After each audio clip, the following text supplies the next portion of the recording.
لا حول ولا قوة إلا بالله العلي العظيم. أعوذ بالله من الشيطان الرجيم. بسم الله الرحمن الرحيم. الحمد لله الذي جعل الحمد مفتاحا لذكره وسببا للمزيد من فضله ودليلا على آلائه وعظمته.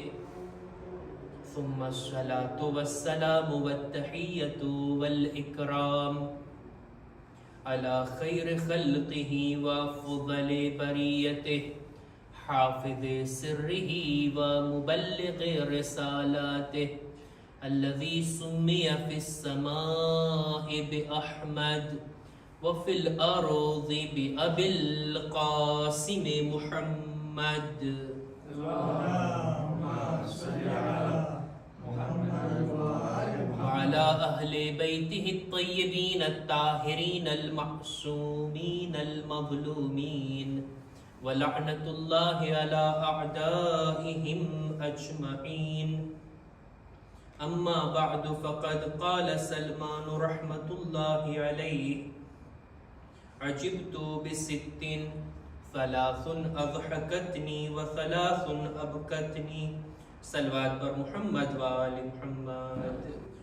શબે જુમા, અલ્લાહની ઇબાદતની આ શબ અને આજની આ નુરાની રાતની અંદર ચાહું છું કે રસૂલે ખુદાના એક બહેતરીન સહાબી જનાબે સલમાને ફારસી એમનો એક બયાન, એમનો એક જુમલો એને તમારી સમક્ષ રજૂ કરું.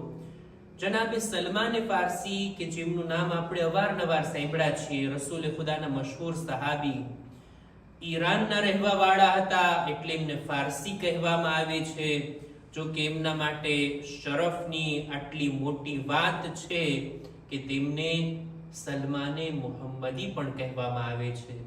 રસૂલની હદીસ છે ને, સલમાનો મિન્ના અહલલ બૈત, સલમાન અમો અહલે બૈતમાંથી છે. રસૂલે એમને પોતાના કીધા છે એટલે રસૂલથી પણ તેઓ મનસૂબ છે. જનાબે સલમાન એક દિવસ પોતે જ પોતાની જિંદગીના બનાવને બયાન કરે છે. રસૂલે ખુદાની માંગણી હતી, રસૂલે ખુદાએ હુકમ આપ્યો હતો કે સલમાન બયાન કરજો તારી જિંદગીને, કેવી રીતના તમે અહીંયા સુધી પહોંચ્યા. ત્યારે જનાબે સલમાન બયાન કરવાનું શરૂ કરે છે. ટૂંકમાં જનાબે સલમાનની બાયોગ્રાફી અને ત્યારબાદ એમનો એક જુમલો તમારી સમક્ષ રજૂ કરવા માંગુ છું. જનાબે સલમાન પોતે રજૂ કરે છે કે હું એક ખેડૂતનો દીકરો હતો, ઇસ્ફહાનની બાજુમાં એક ગામડાની અંદર રહેતો હતો. મારા બાબાને પસંદ નહોતું કે હું બીજા કોઈ લોકોની સાથે મળું, લોકોની સાથે વાતચીત કરું અને લોકોની સાથે કંઈ ગુફ્તગુ કરું. મારા બાબા મને ઘરમાં જ રાખતા અથવા તો પોતાના ખેતર સુધી જવાની રજા આપતા. એ લોકો આગની પૂજા કરવા વાળા મજૂસી હતા. કે છે કે આગની પૂજા કરવી એ મારા બાપ દાદાનો આ તરીકો હતો અને એના મુજબ અમે ચાલતા હતા. એક દિવસ મારા બાબાએ મને ખેતરમાં મોકલો અને હું ઘરેથી નીકળું. ખેતરે જવા કરતા રસ્તામાં એક ક્રિશ્ચન લોકોનું, ઈસાઈ લોકોનું ઇબાદતગાહ ઈ મને નજરે પડી. લોકોની ઇબાદત ચાલી રહી હતી કે હું એમાં દાખલ થયો. જોઈને એ લોકોની ઇબાદત, કેવી રીતના ઈસાઈ લોકો અલ્લાહની ઇબાદત કરે છે, કેવી રીતના દુઆઓ પડે છે, આ બધું મેં સાંભળ્યું. મારા દિલની અંદર મને એવું લાગ્યું કે આપણા દીન કરતા આ ઈસાઈ દીન બહેતર છે. આગની ઇબાદત કરવા કરતા આ ઈસાઈ દીન, જનાબે ઈસાની વાતો અને એમના ઇબાદતના તરીકાને મને ઘણું જ પોતાની તરફ આકર્ષ્યો અને મને બહેતર લાગ્યું. મારા બાબાએ જ્યારે મને પૂછ્યું કે ભાઈ ક્યાં ગયો હતો, કેમ તને આવવામાં મોડું થયું, એટલે જવાબમાં કહું છું કે ભાઈ હું આ ઈસાઈઓની ઇબાદતગાહમાં ગયો હતો. મને એમનો દીન બહેતર લાગ્યો, એમની ઇબાદતનો તરીકો, એમની રીત મને સારી લાગી. મારા બાબા ખૂબ નારાજ થયા. મને કહે છે નહીં, આપણા બાપ દાદાનો જે દીન છે એ જ બહેતર છે, એને મૂકવાનો નથી. અને પોતે મને પોતાના ઘરમાં જ કૈદી બનાવી લે છે. કે છે મને પગમાં જંજીર બાંધી અને ઘરની અંદર અસીર બનાવી દીધા, ઘરની બહાર નીકળવાની રજા નહીં. પોતે કહે છે કે મને જ્યારે કોઈ એવો માણસ મળ્યો ઘરના ગુલામની સાથે કે કંઈ પણ મેં સંદેશો મોકલાવ્યો ઈસાઈ લોકો સુધી કે ભાઈ તમારા દીનનું મરકઝ અને સેન્ટર ક્યાં છે, હું તમારા દીનને અનુસરું છું અને તમારા દીનને વધારે શીખવા માટે તમારું જે સેન્ટર હોય, તમારા જે મોટા આલિમ હોય એમની પાસે જવા માંગુ છું. ત્યારે મને જવાબ મળે છે કે અમારું સેન્ટર શામની અંદર છે, ત્યાં અમારા મોટા આલિમ છે. ત્યારે જનાબે સલમાન ફરી પાછા સંદેશો મોકલે છે કે શામથી કોઈ કાફલો આવતો હોય ઈ જ્યારે પાછો ફરતો હોય ને મને જાણ કરજો, હું એમાં શામિલ થઈ જઈશ. અને એવું જ બન્યું. અમુક દિવસો બાદ શામથી એક કાફલો આવ્યો ઇસ્ફહાન સુધી, ત્યાંથી ફરી પાછો શામ જઈ રહ્યો હતો અને જનાબે સલમાન ઘરેથી ભાગી છૂટ્યા. આ કૈદમાંથી નીકળી અને કાફલા સાથે શામિલ થઈ ગયા. હું વાક્યને ટૂંકમાં કરું જોઈએ.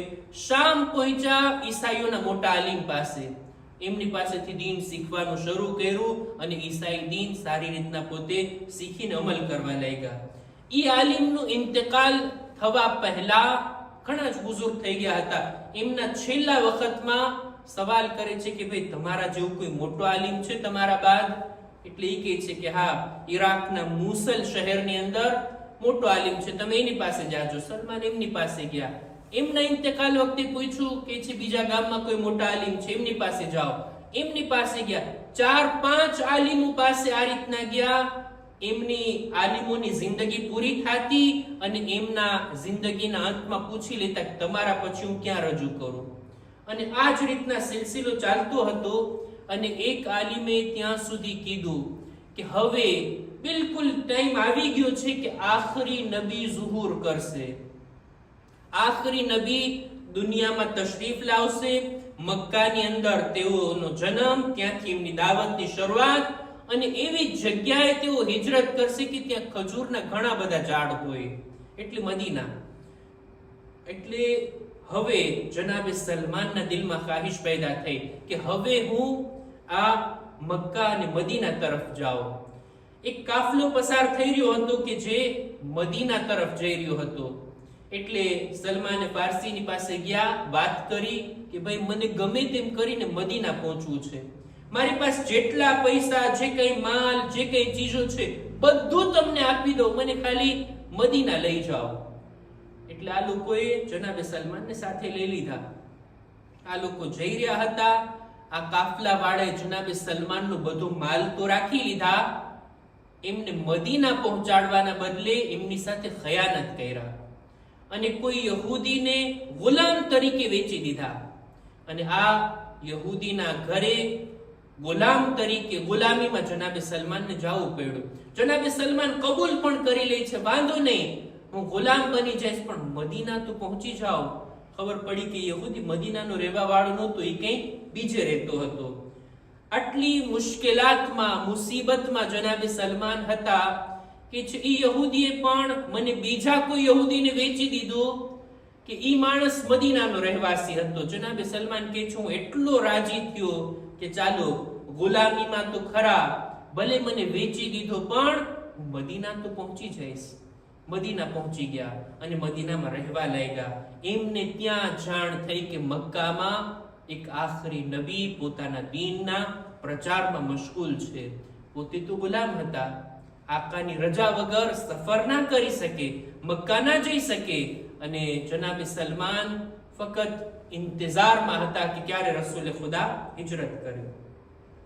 અહીંયા સુધી વાત આવી ગઈ.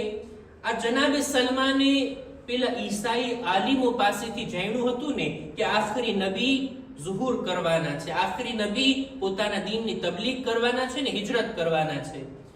ઈ આલિમોના સિલસિલામાંથી છેલ્લા આલિમ પાસેથી જનાબે સલમાને ચોખવટથી પૂછ્યું હતું કે આખરી નબીની નિશાનીઓ શું છે, હું કેવી રીતના ઓળખું કે આ હક નબી છે, સાચા નબી છે અને ઈ જ નબી છે જેમનો વાયદો જનાબે ઈસા આપ્યા હતા. એક સલવાત પર મુહમ્મદ વાલે મુહમ્મદ. એટલે ઈ આલિમે નિશાનીઓ બતાવી હતી.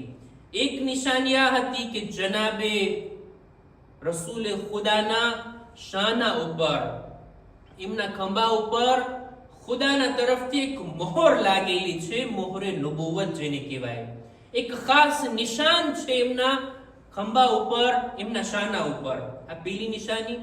બીજું, ઈ હદિયો કબૂલ કરે છે, કઈ તોહફો કબૂલ કરે છે. અને ત્રીજું, સદકો પોતે ખાતા નથી, સદકાને પોતે કબૂલ નથી કરતા, પોતે વાપરતા પણ નથી. 3 નિશાનીઓ જનાબે સલમાનને શીખાડવામાં આવી. જનાબે સલમાન ઇંતજાર કરે છે કે ક્યારે રસૂલે ખુદા હિજરત કરીને આવે. રસૂલે ખુદા હિજરત કરે છે મક્કાથી મદીના તરફ. મદીનામાં દાખલ થવા પહેલા અમુક દિવસ રસૂલે ખુદા કોબા નામની જગ્યા ઉપર રોકાય છે. જનાબે સલમાનને ખબર પડી કે નબીએ ખુદા કોબા સુધી આવી ગયા છે, એટલે તરત જ મદીનાથી રાતના સમયમાં છુપી રીતના પોતાના માલિકથી, પોતાના આકાથી છુપી રીતના પોતે આવે છે કોબા તરફ. અને આવીને રસૂલની ખિદમતમાં હાજર થયા. અમુક ખજૂર અથવા કઈ ખાવાની ચીજો લાવ્યા અને કીધું કે આ સદકો છે કે જેને તમારી ખિદમતમાં લાવ્યો છું. તમે એકલા નથી આવ્યા, તમારી સાથે બીજા લોકો પણ છે.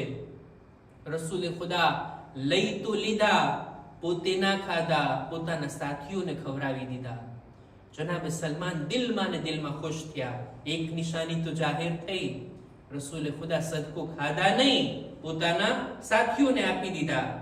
રસૂલે ખુદા જ્યારે મદીનામાં દાખલ થયા, ફરી પાછા જનાબે સલમાન રસૂલની ખિદમતમાં હાજર થયા અને અર્ઝ કરી, યા રસૂલલ્લાહ, તમે સદકો તો નથી ખાતા, પણ હું તમારા માટે તોહફો લાવ્યો છું. રસૂલે ખુદા એ તોહફાને કબૂલ કર્યા. એ ખાવાની ચીજ જે તોહફામાં આવી હતી પોતે પણ ખાધા, પોતાના સાથીઓને પણ ખવડાવ્યા. જનાબે સલમાનના દિલમાં યકીન પેદા થયું કે આ નબીએ ખુદા છે કે જેમણે તોહફાને કબૂલ કર્યો અને પોતે પણ યુઝ કર્યા. ત્રીજી નિશાની બાકી હતી કે રસૂલના શાના ઉપર મોહરે નબુવત છે, એક નિશાન છે. એ કેવી રીતના જુઓ? એક દિવસ કોઈની તશીએ જનાઝા હતી, કોઈ દુનિયાથી ચાલ્યું ગયું અને રસૂલે ખુદા પણ એમાં શામિલ થયા. રસૂલે ખુદા એક લિબાસ પહેરતા અને એના ઉપર પોતે અબા રાખતા. રસૂલે ખુદાનો આ તરીકો હતો. રસૂલે ખુદાનો લિબાસ એના હટવાથી આ મોહર દેખાય આવે, પણ જો એના ઉપર અબા હોય તો પછી ના દેખાય. રસૂલે ખુદા ચાલી રહ્યા હતા. જનાબે સલમાન કહે છે, હું એમની પાછળ મોકો મળે અને આ નિશાન જો મને જોવા મળી જાય. જનાબે સલમાનને પોતાની પાછળ જોયા એટલે રસૂલે ખુદાએ પોતાની અબા હટાવી લીધી. રસૂલનો લિબાસ જરાક હટે છે અને ત્યાં જે નિશાન હતું, જે મોહર હતી, જનાબે સલમાન એને જોયા અને દિલમાં યકીન આવી ગયું. ત્યાં જ કલમો પડે છે અને મુસલમાન બની જાય છે. આ છે જનાબે સલમાનની જિંદગી. હવે સલમાન મુસલમાન તો બની ગયા, પણ હજી ગુલામ છે. હજી એમનો આકા યહૂદી છે, એમની ગુલામીમાં છે. જનાબે સલમાન પોતે પોતાના આકાની સાથે એગ્રીમેન્ટ કરે છે કે હું તમારા માટે કામ કરીશ, હું અલગથી કામ કરીશ, પૈસા કમાવીશ અને મારી કિંમત હું પોતે જ તમને ચૂકવી આપીશ, તમે મને આઝાદ કરી આપો. જનાબે સલમાન આ રીતના આઝાદ થાય છે. બીજા મુસલમાનોએ પણ મદદ કરી, રસૂલે ખુદાએ પણ મદદ કરી અને જનાબે સલમાન જલ્દીથી આઝાદ થઈ ગયા. મુસલમાન તો હતા પણ એક યહૂદીના હાથમાં તેઓ ગુલામ હતા. એટલે જંગે બદ્ર અને ઉહદમાં જનાબે સલમાન મુસલમાન હોવા છતાં પોતે શિરકત નહોતા કરી શક્યા, કેમ કે એમના આકાની રજા નહોતી. ત્યારબાદની બધી જંગ, જેમ કે જંગે ખંદક અને ત્યારબાદની જંગમાં જનાબે સલમાન મોજૂદ હતા. જનાબે સલમાનના બારામાં ઘણી બધી હદીસો, ઘણા બધા વાકયાત આપણને સાંભળવા મળે છે. જનાબે સલમાનનો એક જુમલો મારે બયાન કરવો છે. આપણા છઠ્ઠા ઇમામે જાફર સાદિક અલૈહિસ્સલામ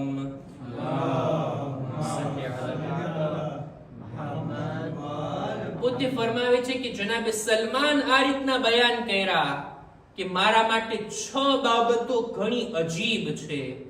3 ચીજો જ્યારે હું યાદ કરું છું ત્યારે મને રડવું આવે છે, અને 3 ચીજોને જ્યારે હું જોઉં છું તો મને હસવું આવે છે. આ 6 અજીબ વાતો મારી નજરમાં છે. કઈ કઈ 6 વાતો? જનાબે સલમાન કોઈ મામૂલી હસ્તી નથી. આટલી અઝમત, આટલી ફઝીલત રાખવા વાળા ઈ જ્યારે કઈ બયાન કરે કે આ ચીજ મારા માટે અજીબ, તો વાકયન અજીબ હશે. સૌથી પહેલી વાત કે જેને યાદ કરું છું તો મને રડવું આવે, ઈ છે રસૂલે ખુદાની જુદાઈ, રસૂલની રહેલત, એમની વફાત મારા માટે ખૂબ જ ગમનાક હતી, અને મને જ્યારે પણ યાદ આવે ને ત્યારે રડવું આવે. બીજું જેને યાદ કરું તો મને આંખમાં આંસુ આવી જાય, ઈ છે કબ્રની તન્હાઈ, કબ્રની મંઝિલ કે જે આસાન નથી. કબ્રની યાદ કરું એટલે મને રડવું આવે. અને ત્રીજું, જ્યારે કયામતના દિવસે ખુદાની બારગાહમાં હાજર થવાને યાદ કરું ત્યારે પણ મારા આંખમાં આંસુ આવી જાય કે કેવી રીતના હું અલ્લાહની બારગાહમાં ઊભો રહીને આખી જિંદગીનો હિસાબ આપીશ. આ 3 બાબતો. બીજી 3 બાબતો કે જેને હું યાદ કરું છું તો મને હસવું આવે છે, અને તે આ, જ્યારે હું લોકોને જોઉં કે દુનિયા પાછળ ભાગતા હોય, દુનિયાની પાછળ પાછળ દોડતા હોય, અને મોત એની પાછળ દોડી રહી છે. આ માણસ દુનિયા પાછળ ભાગે છે ને મોત એની પાછળ ભાગે છે. આને દુનિયા મળે કે ન મળે કોઈ ખાતરી નથી, પણ મોતને આ માણસ મળી જવાનો છે, મોત એને પામી લેવાની છે. આ બંનેના દોડવાને હું જોઈ મને હસવું આવે છે કે ઇન્સાન કેવી હાલતમાં જીવે છે. બીજું કે જેને યાદ કરું તો મને હસવું આવે છે તે આ કે આ ઇન્સાન કે જે ગાફિલ છે આ દુનિયામાં, દુનિયાની મોજ મજા માણવાની અંદર, પોતે ગાફિલ છે ખુદાથી, દીનથી, રસૂલથી, અલ્લાહના મલાઈકાથી, પણ અલ્લાહના મલાઈકા એનાથી ગાફિલ નથી. પોતે આ બધું ભૂલી જાય છે, પણ અલ્લાહના મલાઈકા એને નથી ભૂલતા. એના દરેક કામ, દરેક શબ્દો બધાને ધ્યાનમાં લે છે અને એના ઉપર તવજ્જો આપે છે. અને ત્રીજું જેને યાદ કરું તો મને હસવું આવે તે આ કે ઇન્સાન કેટલો બેખબર રહીને મોઢું ખોલીને હસતો હોય છે. ક્યારેક અમુક લોકોને જોઈને કેવા હસતા હોય, અવાજની સાથે મોઢું ખોલીને હસતા હોય. આ લોકો હસી રહ્યા છે, પણ એ લોકો શું જાણે છે કે એમનો પરવરદિગાર એમનાથી રાજી છે કે રાજી નથી? ખુદા મારાથી રાજી છે કે રાજી નથી? આ વાતની મને ખબર ના હોય અને હું મોઢું ખોલીને હસતો હો, આ અજીબ વાત કહેવાય. ઇન્સાન વિચાર કરે, દુનિયાની અંદર ખુશી મેળવવી, દુનિયાની અંદર આનંદ મેળવવો બરાબર છે એક લિમિટ સુધી, ખુદાની ખુશનુદીને પાછળ રહેવું આ સૌથી વધારે મહત્વની વાત છે. જનાબે સલમાનની આ બાબતને, આ જુમલાને બયાન કરીને હું મારી વાતને પૂરી કરું છું. જનાબે સલમાન આટલા અઝીમ શખ્સિયત કે જેમને મિન્ના અહલલ બેત કહેવામાં આવ્યા, જનાબે સલમાનને ઈ શરફ પણ હાસિલ હતો કે બીબી ઝહરાના દફન ક્રિયામાં પોતે શામિલ હતા. મૌલા અલીની સાથે બીબી ઝહરાના જનાઝાને ઉઠાવવામાં પોતે શરીક હતા. જનાબે સલમાન પોતે બયાન કર્યા ને આ જુમલામાં કે રસૂલે ખુદાની જુદાઈ મને રડાવે છે. હું અર્ઝ કરીશ, એ સલમાન, બેશક રસૂલે ખુદાની જુદાઈ ઘણી સખ્ત હતી, એમના જવાથી તમને ઘણું જ દુઃખ થયું અને તમે રડો છો, પણ એ સલમાન, તમારા કરતા વધારે દુઃખ બીબી ઝહરાને હતું. બીબી ઝહરા પોતાના બાબાને યાદ કરીને એટલું રડ્યા, એટલું ગિરિયા કર્યા. દિવસ રાત બીબી ઝહરા પોતાના બાબાને યાદ કરીને રડતા. ખાસ કરીને જ્યારે નમાઝનો સમય આવતો, જ્યારે નમાઝનો વખત આવતો, બીબી ઝહરા પોતાના બાબાના નામને જ્યારે અઝાનમાં સાંભળતા, રડતા રડતા ક્યારેક બેહોશ થઈ જતા. યાદ કરતા, એ બાબા, નમાઝનો સમય થઈ ગયો, તમે મારા ઘરે આવતા, વુઝુ કરીને તમે નમાઝમાં જતા, નમાઝ બાદ પણ મારા દર પર આવી સલામ કરીને મારાથી વિદાય લેતા. એ બાબા, આજે ઝહરા તમને યાદ કરી રહી છે. યા રસૂલલ્લાહ, જ્યારે પણ દુનિયાથી કોઈ જાતું રહે, તો એમની યાદ ધીમે ધીમે ઓછી થતી રહે. પણ એ બાબા, તમારા જવાબાત એક દિવસ મારા માટે એટલા સખ્ત છે કે તમારી યાદમાં વધારો થતો રહે છે. બીબી ઝહરા દિવસ અને રાત રડે છે. ક્યારેક બીબી ઝહરાને મૌલા અલી જન્નતુલ બકી લઈ જતા અને ત્યાં એક ઝાડના નીચે બેસીને તેણી ગિરિયા કરતા.